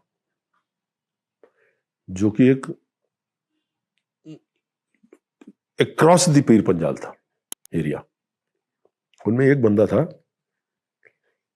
वो तो लिटरली अपने आप को ना, मतलब वो सफेद घोड़े पे चलता था। वो मिलिटेंट, 40 किलोमीटर का एक पैच है, वो वहां का राज था। वहां पीडीएस भी, अगर वो जो चावल बटने हैं, दाल बटनी है, आटा बटना है, तो वो पर्ची काटता था कि भाई इसको 5 किलो। राजा साहब, हाँ राजा साहब, मतलब वो वहां का राजा। हाँ। उधर डिप्लॉयमेंट करी पहले एक समर्स के अंदर, उधर से फिर इनपुट्स लेने चालू किए, फिर आ गए। लॉन्ग वेट, बर्फ आई। जब बर्फ पड़ गई तो हमको मालूम था कि अब ये रेस्ट्रिक्टेड रहेंगे इस पर्टिकुलर गांव तक जहां पे पीडीएस है। सर्वाइवल है ना। पहले एक एयर मिशन भेजा गया लाइव लेने के लिए, फिर चॉपर्स के साथ घुसे अंदर। ओह वाह सर। जो मेन था ये, वो मस्जिद में घुस गया। And I swear to all my gods गांव वालों ने बोला, वो उससे तंग हो चुके थे. He had literally raped every girl, every woman in that village. ये सत्य है. मतलब अगर एक चीज है जिसको आप लड़की कहते हो, उसने उसको रेप कर दिया था. उसका इतना खौफ था. गांव वाले आए, ने बोला सर मस्जिद उड़ा दो, हमें नया बना ले. मैं मजाक नहीं कर रहा हूं, ये मैं ऑन रिकॉर्ड बोल रहा हूं. ठीक है. बाकी 4 तो इधर उधर भागे थोड़े से. ठीक है. जब ठुक गए तो उसके बाद पता चला कि उनके पास धमकाने के लिए क्या था. एक के पास ग्रेनेड था जिसमें जंग लगा हुआ था, वो पिन भी खींचो तो ना खींचे. ठीक है. ये पाकिस्तानी था जो मेन था. ये वापस आ गए. हमारे कर्नल जीएस होते थे, बाद में he became core commander 15 core, DGMO भी बने, एमएस भी बने, जनरल अनिल भट्ट. वापस आ गया था. यार एक चीज बता. मैं कहा सर तो घोड़ा मिला कि नहीं मिला? मैं आपसे पूछने वाला था सर, घोड़ा का क्या हुआ सर, सफेद वाला? घोड़े के लिए किसके पास टाइम था यार? You are just going in, doing it, coming out. So you burn that मस्जिद ना? सही क्या sir? Villager headman came in, मतलब उसने लिटरली हाथ जोड़ के बोला सर इसको निकाल रहे, हम तंग हो चुके हैं. यार जिसकी बीवी बच्चे, यार आप मतलब ये तो सच्चाई है इनका सर. मतलब अभी भी हमने एक और वो किया था, उसमें भी सब इसी के लिए आते हैं. और प्रोबेबली शायद अगर वो ना कर रहा होता तो हमको मिलता भी नहीं सर. ठीक है. तो that was a classical, actually very classic operation. And pure snow के अंदर विंटर्स में जाके, मतलब या तो आपने फॉरेन मूवीज में देखा होगा, वो रशियन हेलीकॉप्टर्स आ रहे हैं और वो लैंड कर रहे हैं और ये कर रहे हैं. 3 para did a wonderful job. Wonderful sir. उन दिनों आईडीज बहुत फट रही थी सेकंड टेन्योर के टाइम पे. इनफैक्ट इफ यू रिकलेक्ट, मैंने एक पॉडकास्ट में भी बताया था कि ये जो पुलवामा वाली कहानी हुई है, ये तो पहली बार थोड़ी हुई है. इन्होंने एक बीएसएफ की बस उड़ाई थी मई 2004 में. उसके बाद एक इन्होंने बस और कोशिश करी. आई एम टेलिंग यू यार क्या किस्मत थी. अवंतीपुरा एयरफील्ड है, एक तो श्रीनगर की एयरफील्ड है, एक अवंतीपुरा की भी एयरफील्ड है. तो क्या होता था कि जनरली जब मेन कॉन्वॉय जो छुट्टी पार्टी वाला जो चलता अपना श्रीनगर से जम्मू के लिए, तो उनके साथ वो लिंकअप रखते थे. जैसे ही वो कॉन्वॉय अवंतीपुरा तब तक वो उधर से, एक्चुअली वो एयरफील्ड जो है वो मलंगाम है करके एक जगह वहां पे, but they call it Avantipura airfield. वो वहां से उनका कॉन्वॉय आता था and it used to link up इसके साथ, मेन कॉन्वॉय के साथ, और अवंतीपुर से नीचे जाता था. एक दिन एक पाकिस्तानी पूरी कार में बॉम्ब लगा हुआ, और जैसे उसको सेम मोडस ऑपरेंडी, उसको जैसे मलमगाम से खबर लगी कि वहां से कॉन्वॉय निकल गया है, तो झेलम के अक्रॉस भी एक पैरेलल रोड थी, वो वहां था तैयार. वो आया, उसने राइट टर्न मारा.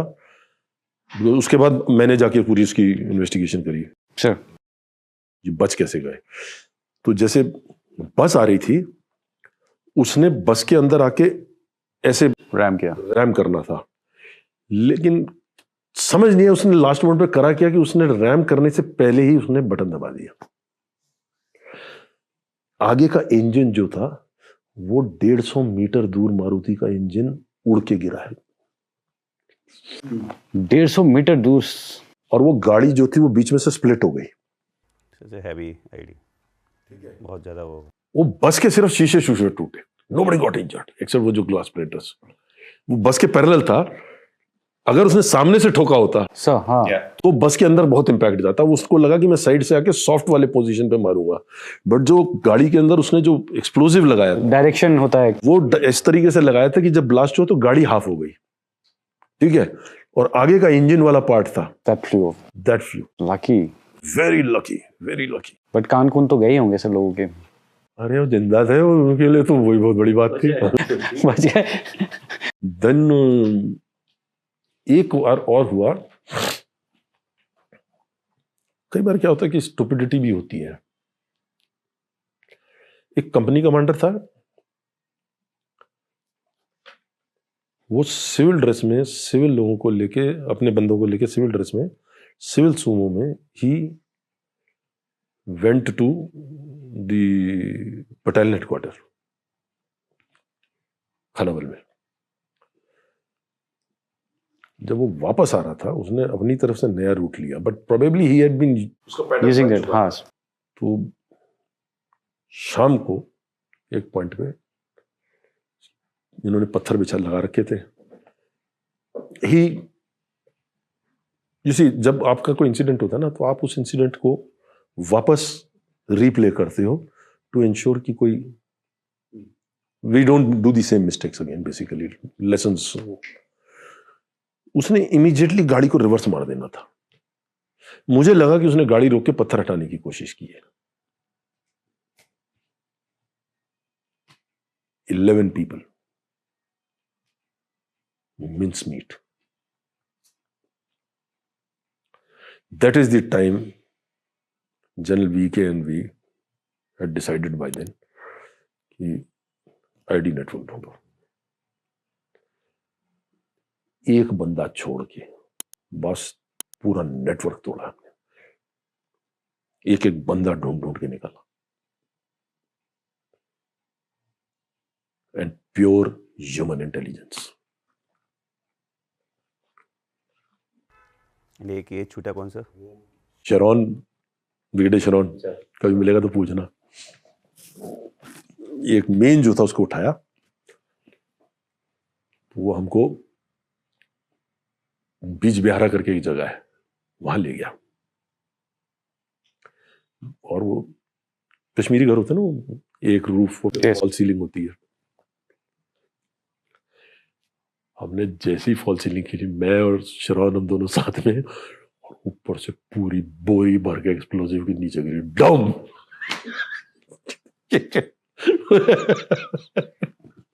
भाई फट गई थी उससे, इवापोरेट हो जाते हैं। मैं शरौन की शक्ल देखूं, शरौन मेरी शक्ल देखे, ये क्या प्याज है, आटा है, क्या है? एंड इनका जो अभी अपना DGTA, क्या नाम है, सरदार जी, 3 फैरागसी होता था, PJ की PP Singh, PP sir, general PP तो DGNCC। जीपी, हाँ DGNCC, यस जनरल पीपी। हाँ जनरल DPP, हाँ, he was the CO then. तो तब तक तो मैंने 3 पैरा के साथ 3 टेन्योर काट लिए थे। तो दे प्रॉमिस्ड मी कि सर आपको ना हम बलिदान दे देंगे, ऑर्डर करके आपको दे देंगे। कमांडो वाला डगर कि यार you are part of us. मतलब हर जगह तो तू धक्के खा रहा हमारे साथ। तो कह रही है, फिर मेरे को मैं प्रमोशन के एकदम पोस्टिंग आई रातों रात एट द मूव, तो वो बात रह गई। Sir, and you commanded again in north east, sir? I commanded, हाँ I commanded, I was having all the 9 states. Sir अभी हम कुछ देर पहले जब बाहर थे सर, तो आपने एक बहुत अच्छी स्टोरी नरेट की थी सर, एक आपके दबंग से NCO की। That was an amazing story and we must, our viewers must listen to that sir. जैसे मैं बोला ना कि हम लोग नए नए लाए गए थे, जहाँ तो अफसर बैठा सकते थे अफसर बैठा दिए, नहीं तो NCO या JCO के नीचे एक टीम खड़ी कर दी। उन दिनों बांडीपुरा में BSF होती थी, फौज नहीं थी। तो BSF सेक्टर हेडक्वार्टर के साथ ही हमारे 2-3 लड़के बिठा दिए गए थे। तो वो उसमें एक हमारे पास हवलदार था, एक्चुअली तो उसका फॉर्म 10 भर देना चाहिए। फॉर्म 10 उनका होता है जो पागल हो जाता है, पागल करा। मैं दूसरा वर्ड ढूंढ रहा था इसको सोबर करने के लिए सर। जिनको फौज में पागल असेसमेंट के लिए भेज देते हैं, तो उनका एक CO जो है फॉर्म 10 भरता है कि भैया इसकी हरकतें जो है थोड़ी ठीक सी नहीं है, इसको साइकेट्रिक एनालिसिस, इसका असेसमेंट करो। वो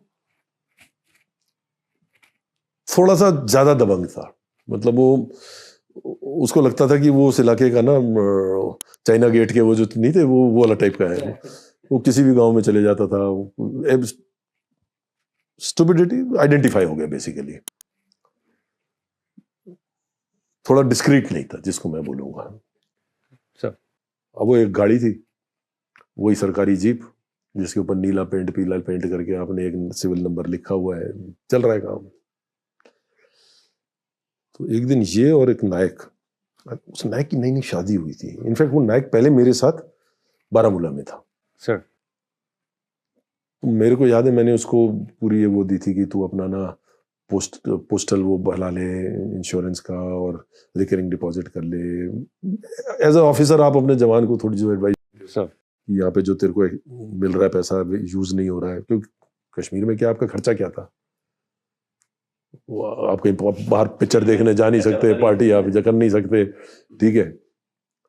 तो मैं इनफैक्ट ये शादी करके आया था और मैं फिर अपनी शादी के लिए गया था, उस बीच में ही इसको बांडीपुरा मूव कर दिया था। तो एक दिन ये इसको कोई इनपुट आई होगी या क्या हुआ, ये तकरीबन दोपहर को लंच के बाद ये दोनों बाहर निकल गए कैंप से जीप के अंदर, और जो बीएसएफ का सेक्टर कमांडर था उसने इनको फॉर्चुनेटली जाते हुए देख लिया था, क्योंकि गेट एक ही ऑफिस के निकला होगा, हो सकता है जयंत किया होगा या कुछ ना कुछ किया होगा, और थोड़ी बाहर गए होंगे तकरीबन किलोमीटर, और ये एम्बुश हो गए। पहले बस्ट में मिलिटेंट्स को लगा शायद कि जो साइड में बैठा वो ऑफिसर को ड्राइवर जो है, तो उन्होंने पहले उसको ठोका, फिर बस्ट इसके ऊपर आया, वो तो उसी टाइम खत्म हो गया, but probably this guy still did not no. तो इसने अपनी जो पिस्टल सबसे पहले निकली, इसने पिस्टल से फायर किया, फिर इसने कार्बाइन उठाई, कार्बाइन से फायर किया, फिर बाहर कूद के, मतलब ही लिटरली कन्फ्रंटेड द टेररिस्ट्स, ठीक है। फिर कार्बाइन खत्म हुई। It's very difficult sir, very difficult. आप फायर के अंदर हैं, एम्बुश में, ओपन में हो ना, तो सड़क पे हो ना। बिल्कुल सर। और को ड्राइवर जो आपके जो ड्राइवर वाली सीट है वो it is towards the main road. Yes, इधर वाला तो फिर भी कूद के साइड पकड़ सकता है, लेकिन ये वाला जो है वो रोड के ऊपर है, निकल एक्सपोज्ड हैं आप। फिर ही रियलाइज्ड कि वो बंदा अंदर है, तो ये कूद के साइड में नाले में घुस गया था। ये फिर क्रॉल करके आया है, इसने उसको बाहर खींचा है, ठीक है, इसको नाले में लेके गया, तब तक कार्बाइन के राउंड्स खत्म हो गए। अगेन वेंट बैक, एके पड़ी थी, एके लेके आया, ठीक है। फिर ये बेहोश हो गया। मिलिटेंट्स जब नजदीक, मतलब बेहोश तो नहीं कहूंगा, थोड़ा सा आदमी ना फेंटिंग यार ब्लड लीक कर रहा है आपका, loss of blood sir, loss of blood में थोड़ा सा फेंट मार रहा है। यस, मिलिटेंट्स नजदीक आ गए इसको मारने के लिए। इसने जैसे भी मतलब जैसे 5-6 मीटर पे थे ना, इसने वो एके खोल दी उनके ऊपर, 30 के 30 राउंड, वो भाग गए। ये मर ही नहीं रहा, ये मर ही नहीं रहा। अच्छा, यहाँ गोली चली 1 किलोमीटर के आसपास, तो वो बीएसएफ कैंप में पता चल गया कि फायर हुआ है, और लकीली कमांडर ने देख लिया था जाते हुए, वो फोर्स लेके पहुंचा। अब ये भाई लंबे बाल लंबी दाढ़ी इंटेलिजेंस वाले हैं, वो जब तक पहुंचे तो एक बीएसएफ के सिपाही ने, शेर ने उसने भी उसको एक गोली ठोक दी। इसने फिर अपनी कार्बाइन उठाई ऐसे दिखाने के लिए कि यार मतलब मैं एके वाला सेंस में, हाँ, तब तक सेंस में होना सर। दोनों को उठा के they got them back to the camp. एक हमारे एविएशन के होते थे, गुड मैन, आई थिंक उनका नाम लेने में कोई दिक्कत नहीं होनी चाहिए सर। एक कर्नल खान थे, he was the CEO of the aviation flight sir. Then उनको R&O फ्लाइट्स कहते थे, यस, ऑब्जर्वेशन फ्लाइट्स। तो हेडक्वार्टर में ओसी वाज ऑन छुट्टी, DV was on officiating. DV से ने बात की, उसने बोला देख यार शाम हो रही है, अगर तू मेरे को परमिशन दिला देता है, वो प्रोसेस है, मैंने एक्चुअली प्रोसेस में मर जाते हैं सारे के सारे। तो बोला मैं डे लाइट में तो मैं बांडीपुर टच कर लूंगा, इसको उठा के ले आऊंगा, लेकिन मैं इसको बीबी कैंट नहीं ला पाऊंगा क्योंकि वहाँ नाइट लैंडिंग फैसिलिटी तब नहीं थी, और जो मेन हॉस्पिटल है, बेस हॉस्पिटल, वो BB cantt. DV also literally had to fight. अरे यार शाम होने वाली है। उसने बोला सर जब सीओ कह रहा है तो आपको क्या दिक्कत है। खैर परमिशन मिल गई, colonel Khan took off, landed at Bandipora, इसको लेके आया, इसके साथ एक नर्सिंग असिस्टेंट बीएसएफ का आया, क्योंकि वहां तो थी बीएसएफ, और ये लैंड किए ओल्ड एयरफील्ड में। एयरफील्ड के 2 रास्ते, एक तो मेन रास्ता है, एक ओल्ड एयरफील्ड का रास्ता है, जिसपे मैं जो बोल रहा था वो 4 फोर्स वाले मारे गए थे। आई डोंट नो कैसे मैसेज पहुंचा क्या नहीं पहुंचा। अब ये 3-4 गाड़ियों का कॉन्वॉय ओल्ड एयरफील्ड से इसको लेके भी वीकेंड वीकेंड के लिए निकला। तो ये तो लेटा हुआ था, वो नर्सिंग असिस्टेंट बैठा हुआ था, नेचुरली यस वो कॉन्वॉय एम्बुश हो गया। फिर से वो नर्सिंग असिस्टेंट को गोली लग गई, ही डाइड। एनीवे, इसको पहुंचा दिया। नर्सिंग असिस्टेंट भी by the time he reach, he was brought in dead.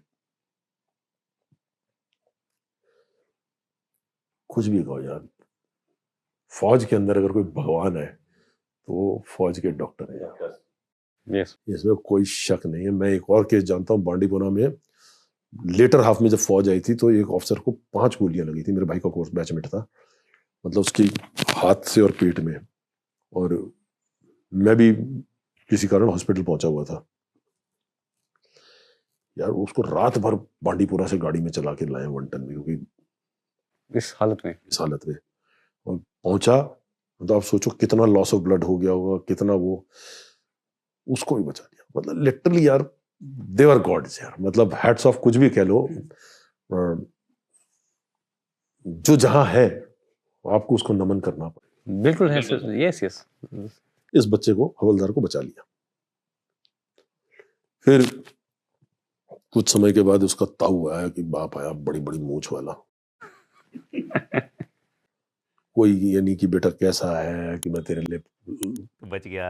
आया हूं, आते ही उसके ऊपर चढ़ गया। साथी मरवा दिया तूने, शर्म नहीं आई? That is the spirit. ये फैमिलीज हैं, इसीलिए वो दबंग था ऐसे सर। ये फैमिलीज हैं, ठीक है, जो फैमिलीज इस फौज को आपका बेस दे रही हैं, बना के रखा हुआ सर उन्होंने, आपका सोल्जर दे रही है। कोई शक नहीं सर। उसको I think he was given a सिनेमेटल gallantry. Sir amazing bravery sir, मानना पड़ेगा, सैल्यूट टू देम। बहुत किस्से हैं ऐसे तो, but one of the best that I remember, Yes. Specifically because उसके जो उसका फादर आया था, कि ताऊ आया था, उसने आके उसको झाड़ मारी। मैंने कहा यार ये भी होते हैं। मुझे तो वो इंसिडेंट भी याद आ रहा था जब आप नए शादी करके आए थे और मैम को आप AK चलाना सिखा रहे थे गाड़ी में। See my wife is a फौजी ब्रैट। फौज में हम सब जो फौजी ब्रैट्स हैं, कहीं ना कहीं हमको फायरिंग रेंज पे ले जाके एक वो स्पेशल से ले जाते कि यस आज बच्चों की फायरिंग होगी तो करा देते। So most of us are trained. मतलब my father though he was the only odd man out, was in the railways. लेकिन रेलवे में भी क्या होता था कि जो रेलवे लाइन चेक करने जाते हैं ना, यस उसको लाइनमैन कहते हैं, वो ट्रैक चेक करता है, तो उसको एक पुराने जमाने में मजल लोडर मिलती थी, सर। वो ऊपर से बारूद भर के, यस ठीक है, मस्केट मस्केट, हाँ, तो वो मजल लोडर कहते हैं, उसको लेके जाता था। क्योंकि अब जंगल में से जाना है, कुछ जंगली जानवर आ जाएगा, एक स्टेशन से दूसरे स्टेशन तक चलता था, फिर उधर से फिर वो वापस आता था। तो वो जो मजल लोडर्स थी, हमने बहुत जल्दी सीख ली थी। और मजल लोडर चलाना ज्यादा खतरनाक है, क्योंकि उसकी जो कैप लगती है, अगर आपका उसके अंदर आपने बारूद थोड़ा ज्यादा डाल दिया तो कैप पीछे को जाती है और पूरा अंदर से बारूद जलता हुआ मुंह पे आता है। मतलब शुरू में तो कपड़ा बांध के ना फिर फायर कराते थे। तो my wife knew how to fire a weapon, but she did not know how to fire a AK। Sir तो जब हम निकले, अब अकेली गाड़ी है, ठीक है, अगर कुछ हुआ एवरीबॉडी टू हिमसेल्फ यार, और हरसेल्फ। तो मैंने उसको अंदर, मतलब वो बेसिकली कि कैच कैसे निकालना है, इसको रैपिड पे कहाँ डालना है, सेफ्टी कैच निकालना है और कॉक करके फायर करना है। रैपिड तो दलगा ही दिया था। मैं कहा जो खोल देना बस तू गोली, ठीक है। Fortunately not required, but yes sir, no harming being prepared sir, तैयारी में कोई हर्ज नहीं है सर। मतलब कोई रेंज तो ले जाना नहीं था। एंड इसके फादर तो IMA पोस्टेड रहे। अच्छा, इनफैक्ट OTA चेन्नई, तब OTS होता था, OTS चेन्नई रहे, ACC में रहे, NDA में रहे। Father was in the education corps, तो सर इसने तो best of the army life देखी है। Yes in fact this piece that is lying there, yes ये मेरे फादर इन लॉ का वो है, क्या कहते हैं, मोमेंटो फ्रॉम द IMA का। तब यस ये होता था इसमें वो IMA बना हुआ है, यस सर, ठीक है, और इधर क्रेडो है, चेटवुड मोटो है इसके ऊपर, ठीक है। तो I keep it always, this is what मैं ससुराल में दहेज में ये लिया था।